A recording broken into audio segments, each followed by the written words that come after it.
Police कप्तान ने जब ऊपर देखा तो उसने अचानक देखा कि उसके सिर के ऊपर लगा मॉनिटर गलत दिशा में मुड़ा हुआ था और नीचे रखे स्टूल पर साफ तौर पर पैरों के बड़े बड़े निशान थे। इससे उसे एक पल के लिए लगा कि कुछ गड़बड़ है।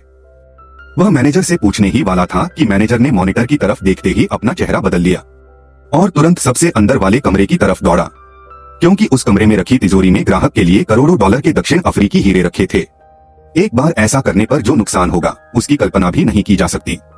उसने सिर्फ मैनेजर को दरवाजे का पासवर्ड डालने के लिए हाथ हिलाते देखा, लेकिन तब तक बहुत देर हो चुकी थी। तिजोरी खुल चुकी थी और अंदर रखे हीरे बह चुके थे। यह नजारा देखकर मैनेजर वहीं गिर पड़ा, लेकिन इसी समय कप्तान ने अचानक देखा कि तिजोरी पर लगा बचा हुआ जंग अभी सूखा नहीं था। इससे उसे अंदाजा हो गया कि चोर अभी अभी गया होगा, इसलिए उसने जल्दी से कुछ लोगों को बुलाया।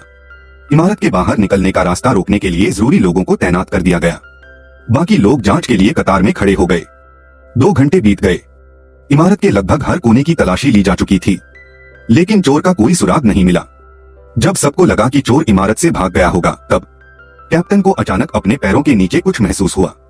उसने उसे उठाया और उसे उम्मीद नहीं थी कि वह एक टोपी होगी। पहले तो उसने इसे गंभीरता से नहीं लिया। आखिरकार इतनी बड़ी इमारत में टोपी होना तो स्वाभाविक ही है। अचानक जब उसने ऊपर देखा तो उसे अपने सिर के ऊपर वेंटिलेशन पाइप दिखाई दिया। जाहिर है यह टोपी ऊपर से गिरी थी। इससे कैप्टन लो को एहसास हुआ कि वे एक जरूरी जगह चूक गए हैं। इसलिए उन्होंने जल्दी से प्रॉपर्टी मैनेजर को फोन किया और दूसरे पक्ष से पूछा कि इमारत के वेंटिलेशन पाइप कहां जा रहे हैं। नतीजतन प्रॉपर्टी मैनेजर की बातों ने उसे पूरी तरह से अंधा कर दिया। हर मंजिल पर स्थित कंपनियां, जिनमें अंडरग्राउंड गैराज, एक्सेसरीज रूम और कर्मचारियों का स्टोरेज वेयरहाउस शामिल था, असल में उन सभी तक पहुंचा जा सकता है। हालांकि कैप्टन लो कुछ अवाक थे, फिर भी उन्होंने तुरंत सभी पुलिस को सूचित किया।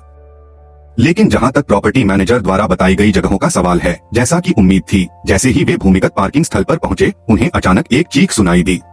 उनके पास सोचने का समय नहीं था, इसलिए वे तुरंत लोगों को स्रोत तक ले गए। नतीजतन उन्होंने वेंटिलेशन पाइप से कुछ नकाबपोश सुअरों को बाहर आते देखा। पुलिस, हिलना मत, धिक्कार है। पुलिस की आवाज सुनकर कुछ सुअर डर गए। उन्होंने उन्हें नीचे फेंक दिया और अपने भाइयों के साथ पाइप में भाग गए। जब बाकी लोग जल्दी से उनके पास पहुंच गए तो कैप्टन लो सुअरों की रखवाली के लिए वहीं रुक गए। उस सुअर को देखकर, जिसे बाहर आने का समय नहीं मिला था, वे वापस चले गए। उन्होंने तुरंत पाइप पर सीटी बजाई। इस समय पाइप में मौजूद सुअरों को लगा कि उनके कान के पर्दे टूटने वाले हैं। वे इतने डर गए कि वे जल्दी से फिर से सिकुड़ गए। उसे उम्मीद नहीं थी कि वह एक सुनसान गली में सिमट जाएगा। कैप्टन लो ने फिर से पाइप पर जोर से वार किया। आखिरकार 10 मिनट से ज्यादा समय के बाद पाइप में मौजूद सुअरों से यह बर्दाश्त नहीं हुआ।